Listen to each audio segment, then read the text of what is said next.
Berkeley was an Anglican bishop in Cloyne. He worried about atheism spreading. But this leads us to ask one question. Why does Berkeley think Locke's direct realism leads to atheism and skepticism?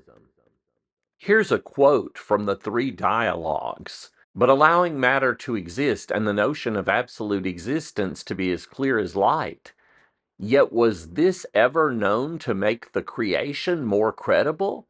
Nay, hath it not furnished the atheists and infidels, the non-believers of all ages, with the most plausible argument against a creation? So here Berkeley connects believing in mind-independent stuff, mind-independent matter, with becoming an atheist. But what's the connection? Why might that view lead to atheism? Now we've got a passage, a dialogue passage about skepticism. Philonius says that there is no such thing as what philosophers call material substance. I am seriously persuaded. But if I were made to see anything absurd or skeptical in this, I should then have the same reason to renounce, get rid of this opinion that I imagine I have now to reject the contrary opinion, that there is mind-independent matter. Hylas says, what? Can anything be more fantastical, more repugnant to common sense, or a more manifest piece of skepticism than to believe there is no such thing as matter? Philonus replies, softly, good Hylas, what if it should prove that you, who hold there is, are by virtue of that opinion a greater skeptic and maintain more paradoxes and repugnancies to common sense than I who do not believe in mind-independent matter. So believing matter leads to skepticism, believing in matter. But why? Well, Kenny has put both of the views on our big board here. Locke's view is indirect realism. On this view, God creates the tree, and then the tree causes us to have the tree idea or the tree experience, the experience of the tree.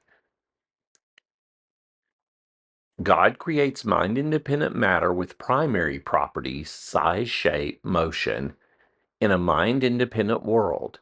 Then the mind-independent object, the tree, causes us to have a tree experience. For Locke, there are three things. There's mind and body and material objects. And in the mind, there are ideas or experiences, and those experiences are caused by the material objects. On Berkeley's view of idealism, you cut out the middleman of mind-independent matter. God just directly puts the experiences into your disembodied soul, your mind. God directly puts the tree, which is the same as your experience of a tree, into your mind. The tree is not mind-independent, but a collection of actual and possible ideas that God holds in place all the time. For Berkeley, there are only two things: minds and ideas. There's no mind-independent matter. And this brings us to the answer to our question. Locke's view of indirect realism has God creating the tree and the tree causing the tree idea.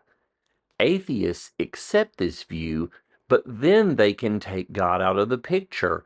Who knows what caused the tree? Could have been God, but it could have been evolution or Big Bang or both. That's why indirect realism opens up the problem that people are going to convert to atheism. But on Berkeley's view of idealism, it's hard to be an atheist if you realize you have to have God to hold all the ideas together for you to experience in the world. The same is true concerning skepticism. Locke's view is indirect realism. Skeptics take this view, and then they say, well, who knows whether a tree is what's causing your tree experience? Once you've separated the tree idea or tree experience from the tree in itself, Who's to say what's causing your tree experience? It could be the evil demon, if you remember with Descartes. Berkeley's view, though, says it's hard to be a skeptic if you realize your tree experience just is the tree. You are certain you're having the tree experience, that it seems like there's a tree. And if that seeming just is the tree itself, well, then you know there's a tree. So you can't be a skeptic about whether there's actually a tree there.